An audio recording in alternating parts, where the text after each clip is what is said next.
we'll forecast how valuable it was. And I think we all suspect that we know, there's tremendous value in the lessons learned in our player exit meetings. I mean, almost to a man, certainly the younger guys who had never been there finally answered the question or said, now we know what you're talking about, how hard it is, what we had to go through, what we had to learn, the triumphs, the failures, and everything. And I think it's invaluable, and I think we're going to see that in the future. It'll manifest itself in more consistent play through guys. Or whatever lessons they learned, they'll be able now to put them to use. From an organizational standpoint, it was fantastic. I mean, you guys, we all live here, and just the buzz about hockey and the Panthers around town, it was actually tons of fun. From the romantic side of pro sports, where you're a fan and your people are cheering for you, and I thought that it brought the community together, and it was exciting. It was very, very fortunate to be a part of it. When we were all in this room a few days ago, everyone sort of made the same joke as they left, from Paul to Barkey to Chucky. See you in a couple weeks. It is going to be it's going to be a very short summer.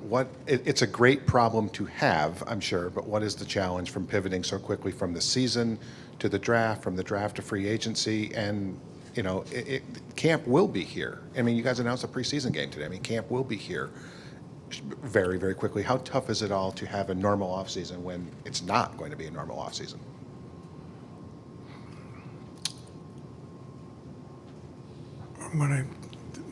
There's two answers to the question, and they're opposites. So it's quite difficult time-wise. It's quite difficult organizationally. The nature of the way, for example, we run pro scouting is that most of the work's done during the year. And so you have big meetings, and then as we're going through the playoffs and the pros came in, we would continue to what if. It's a little bit unsettling during the process where you're so focused on the game, you're only half in it, but that you have to do it. So as far as what our needs might be, those type of larger institutional questions, those get answered. Now, the time frame that we have to implement them is not great. On the trade front, certainly your teams are reluctant to call you when you're in it, so now your phone's blowing up, and I'm trying to get back and handle some of those things. So it's a little bit of, it's a little chaotic, but it's relatively organized, and it's just time. As far as preparing for training camp, you also have to find out, well, what is available. It's easy to have your meetings and say, I want this, I want that. It's not an a la carte menu, so you don't know, is the gem of your desire available? Nope, sorry. So now I have to go to a different store and try to piece together a roster, depth, and what have you. We're going to have a real challenge this year. It's known that some of our players are hurt, and they may miss parts of the early season, and we can't replace that money. If we spend it, when they return, we have to be able to absorb them back in. So if we spend it and they come back, we're shot. We can't do it. So now our cap's really effectively even lower because we have to go through this time frame. But we'll get it done. We're going to have a team on the ice opening night, and we're excited. Bill, to build off that, now that you've seen this team compete at the highest level, you've seen them, execute Paul Maurice's system to full effect. How clearer an idea do you have now of what you need to plug in those holes heading into next season? I don't know necessarily clearer. Some of our needs, I think, were rather glaring or simple to figure out, but it's almost like a spider web where one addition here could maybe let you do a different kind of acquisition at another place in the lineup. Certainly with regard to forwards and D, if I get the one guy, I can kind of go with a young kid here. The cap obviously plays into it. The projecting out the free agents plays into it. Possible trades play into it. So there's a lot of moving parts, and it can be dizzying. Bill, you touched on the trade component, and obviously you've made a lot in your time here. You also have 15 of your 20 guys or whatever locked up through next season as well. When you have a team that got so close, where does that challenge come from where, like, I'm sure you want to see these guys come back again, try to run it back or whatever, but also you've been creative and aggressive with trying to augment this roster. Is there a balance there and some sentimental Yeah. part of it? Yeah. Yeah, there is. And I'm not sure that the sentimental part should be part of it. But, you're lying if you say, or I'd be, if I said, oh, no, that part of I think a significant part of the success of this group was they're a team. And it was the character, it was the graciousness of the guys in the room towards each other. And it's maybe not measurable, but it's real, it's tangible, and it's not something to be played with. In the exit meetings that I've had so far, I have a few left. So many players unilaterally brought up the team and the room. And one player said, I've never been in an NHL locker room. There were no complaints during a year. No one bitched about ice time. No one was mad about the pizza. It was just sort of this group that invested themselves fully in each other. And it's very, very important. Now, with all that said, my job is to try to get the best team we can get, and that at some point becomes the sum of the pieces. And if there's a move that we think will make us better, then we'll pursue it. But it can be hard, and certainly forces you to really, really be diligent and approach the situations with rigor. To continue that, Paul said last week, he said, I fell in love with these guys, but I know I can't be in love with them when training camp opens. Kind of the similar situation there. Yeah, it is. And it's hard. You guys maybe experience it as journalists where you get to know the people and you appreciate what they do. And, geez, it was a horrible play. But it was just an okay play, right? Like it's human nature. But what makes it a little more difficult in this instance is that the gel of the team. And maybe wanting to keep that core, that team in place because of the things that they can do together. And speaking of that, you've got Radko Gudas, free agent here in about 10 days. Any talks going on? Anything coming up? I owe it to that room to do everything I can to try to keep everybody together. It's going to be daunting. I think it's possible. I'm hopeful, but at the same time, individuals also have to worry about themselves, and we only have so much that we're able to do. So we're pursuing it and talking to everybody, and hopefully we can get a good result. Do you think he's going to test free agency? I mean, he's 33. don't know. Okay, you don't know. I don't know. And one more, if you guys don't mind, just about injuries and stuff. Paul told us about has anybody had surgery yet? Do we have any time, other than you, I know. I'm doing my How best. you feeling all right? Dr. Uribe, magic hands. Yeah, you feeling all right there? Unbelievable. Good. Yeah. No, I don't have any injury update beyond the ones that have been out there. I think we're still kind of gathering information on a timeline, on the temporal scope of return. And once we do that, that'll help us then, someone projected back October 15th, you can probably live with that. If it's February 15th, now you're saying, uh-oh, what are we going to do? And just to clarify for you guys, so if someone goes on LTIR and you replace them with someone else, when they come back, you have to account for those dollars. So in some instances, someone will be out for a whole year. Okay, replace them because you're not going to get handcuffed by the return. When it's a shorter term or an unknown, you could spend the money, but then you really are going to be in one when they come back. So that's going to be just a little bit of an added drag coefficient on our spending and on our cap and what we're able to do, but we'll be as creative as we can, and some guys are going to get chances. Hey, Bill. First, on the draft, obviously you guys are a little short on picks this year. Is there any extra, not pressure, but I guess just focus on finding value, particularly at 63 because it's your highest pick? Well, no. You're going to it's wherever you pick, you're going to always try to find the best value and try to find the best player you can. We've had good fortune in restocking in alternate waves. So I had a young Latvian player who was the MVP of the Czech League, Balinskis, his defenseman. Tried to get a couple of free agents, whether, college free agents and what have you, Europe, however we can sort of add in other ways where you don't have those picks.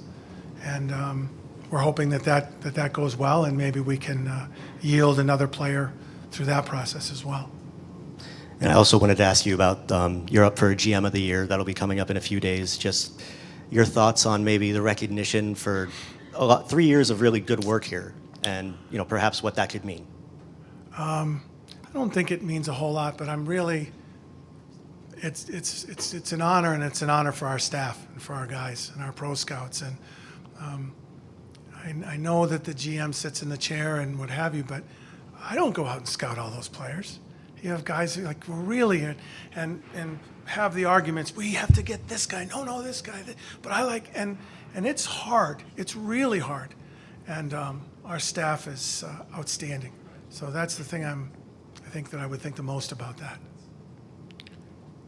Forgive me for not knowing the rules, so if this is a place you can't go, just yell at me and move on. Okay, I But can't. Is there any clarity on Spencer Knight? Have you had any contact with him? Yeah, I've had contact with him. He's doing well, and we expect him back in the fold in the fall. And yeah, I either talk to him or text him or whatever pretty frequently. So he's doing great. Bill, in the past, when we've hit off season, we've talked about all the things you can sell here. Obviously, the weather, income tax, that obviously success now. But what does it mean to have Matthew Tkachuk kind of being an active salesman for you? It seemed like every time we talked to him throughout the whole year, he just said, "Who wouldn't want to play in Florida? It's the best. I'm having the best time." Just Yeah, and what does there's- that do for you heading into this offseason? There's times you want to tell him settle down, like he's selling to some guy. I don't want to sell to that guy. No, it's fantastic, and you guys have gotten to know Matthew a little bit, so you know that it's sincere, and that I used the word romance earlier when we were talking about the playoff run. There's a romantic side of that hockey romance, and he loves hockey, he loves being a player, and it's all like the living in South Florida. It's all real, so as an ambassador for what we're trying to do on the ice, off the ice. The character, the buy-in to the community, the excitement. I don't know. I can't speak for other teams, but you get off the airplane and every single time the fans are there, 3 a.m. in a storm, and I think Matthew really takes that to heart as well. So he's a wonderful ambassador of the game, of the Panthers, and it's we're fortunate to have him. And we talked before just about, obviously, last time we talked to you, he was already having a great season and a Hart Trophy finalist-worthy season. But what was it like for you just kind of watching him have moment after moment after moment in the playoffs?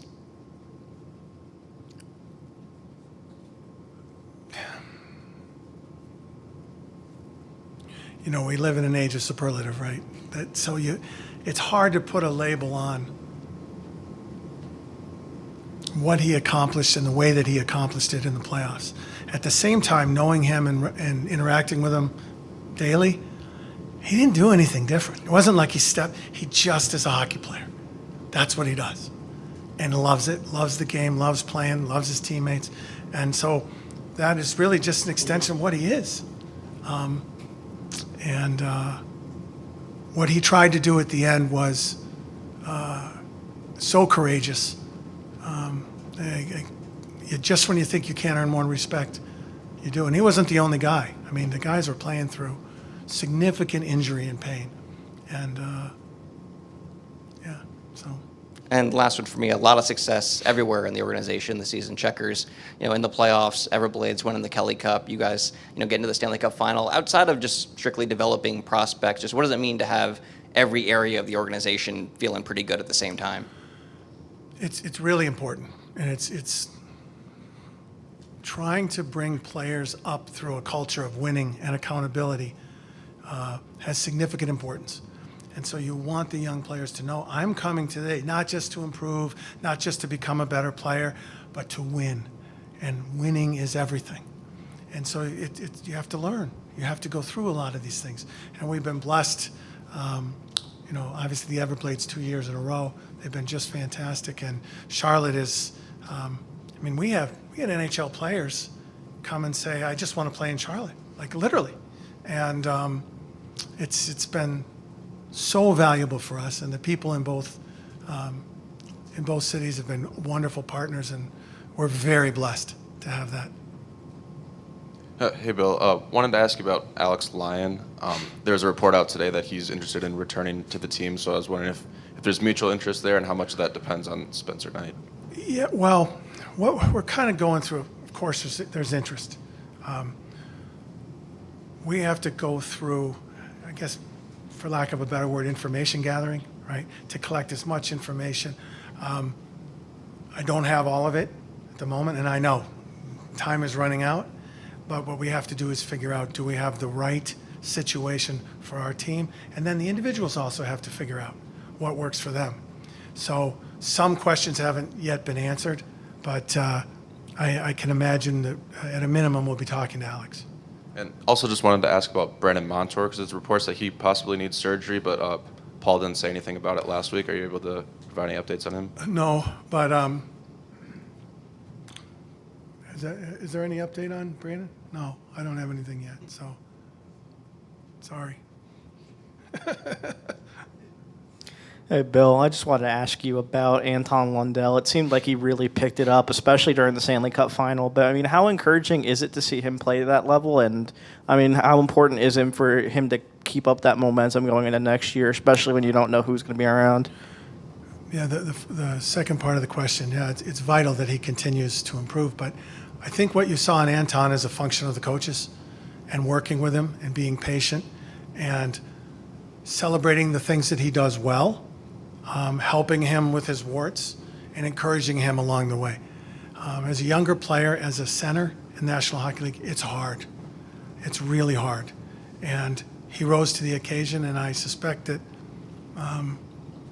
he'll continue whatever his path of improvement can be, he'll probably achieve it because he's a diligent worker. He's interested in getting better, and he's vested in all that's being taught and trying. And then looking at the cap sheet for next offseason, you have Lundell, Duclair, Forsling. I'm sure you know the list, but having all those guys needing extensions coming up, how much does that kind of hinder you this offseason, and how do you have to kind of plan for that going forward? Because it seems like it's a little bit of a make or break year with the amount of guys that need new contracts.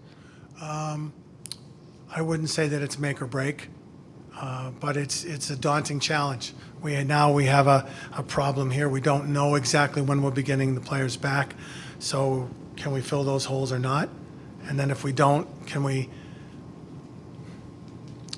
find reinforcements to the extent that they keep us afloat until the players come back?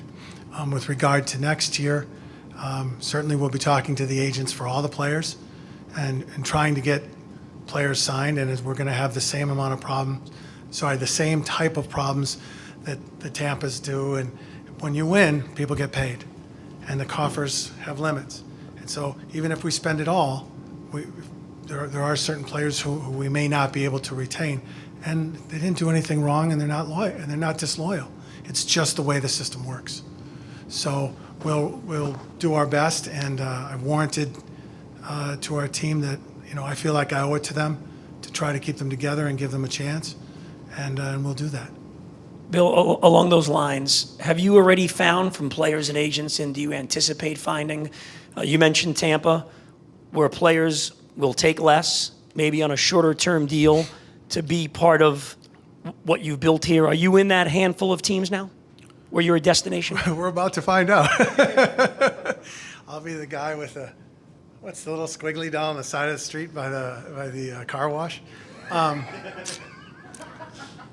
But it's an interesting dynamic, and there are players for whom the opportunity that we will have this year is literally invaluable. You want to come and play for us? Well, here's the hole. Here's our need. Someone's playing there. And there's a pretty good bet that whoever plays in that spot is going to have success almost by default, right? You show up and you're going to get X amount, particularly in our forward group. If you join our top 9 forwards, it's funny, I talked to Kenny Holland about this yesterday. When I was an agent, I talked to Kenny, and I had a high-end free agent coming from Europe.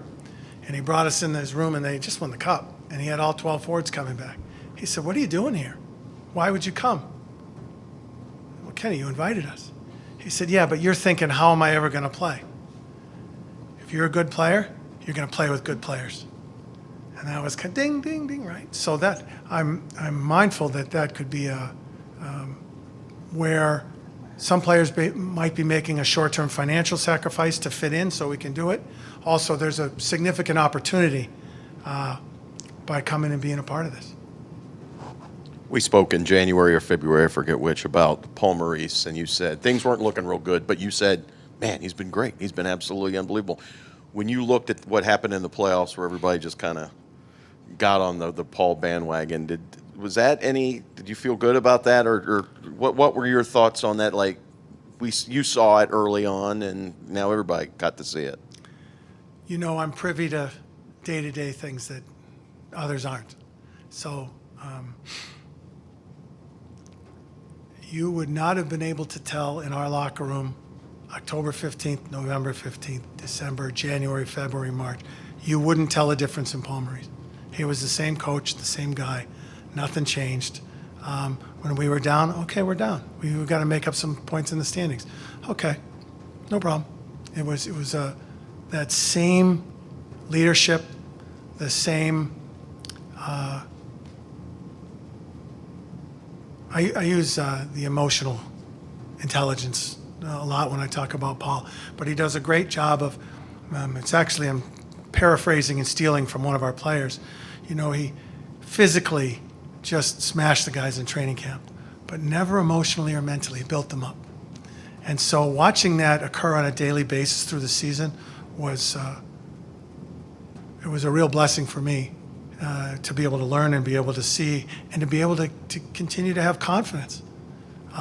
It never waned, but it just keeps getting reinforced more and more. And it's really the hard times, right? That's where you need the character and to get through. We had our third coach in 3 years, a completely new defensive system, and we're playing one-on-one man system in our end. I mean, it took months for the guys to I'm supposed to, it takes a while. Change is hard. And he just maintained that even keel through the whole thing and was the same person. We'll take 2 more. Wilson and James. I was wondering if you could give some of the perspective from behind the scenes of what the joint decision to have Matthew play through an injury, because from the outside that sounds like, At no point was anyone informed that it was anything other than a medical decision, and that's where it starts and ends there. And it was, I don't know what you mean by joint. Well, between you, the organization, doctors, and Matthew. No, it's all doctors. And if it's too painful, Right, the guy says I can't go. That's kind of what I meant by joint, was Matthew's part of it. So to be honest, I stay out of it for exactly those political reasons, and we'll never do anything that's irresponsible for the player's health. But there's a lot of guys, that you're not at great risk, but it hurts. Right, yeah. And I think our team really showed their resolve in battling through a lot of pain. And then just one kind of bigger picture. You guys obviously get close. You get to the final. When you come out of that, you lose in 5.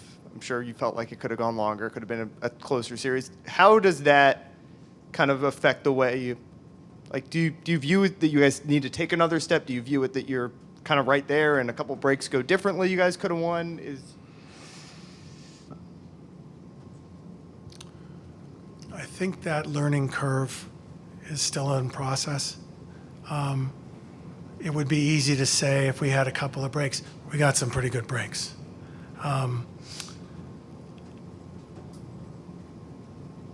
The experience that the players went through, and it's nothing like having your first child, but no one can describe to you what love is until you have your first child, right? It's a different thing. So this type of focus, this type of hockey endurance, where you have to be sharp in your focus, in your mental game, you have to be sharp physically, you have to be sharp as an athlete. And by the way, other teams pretty good too. That level of battle, that level of hardness is something that is, I guess it would be great if you could win it without ever having to go through that. You're just that good. We weren't, and I don't know too many teams who are. So that learning curve, that process, from the player's perspective, I think is great. From my own perspective, and the things that I need to see and appreciate maybe a little more, or be a little more concerned about.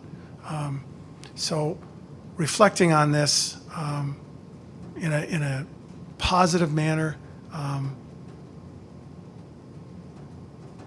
with consideration being given to the emotional state that you're in when you're reflecting on it. It's all important, and I think it's really going to be a while before the total impact of the experience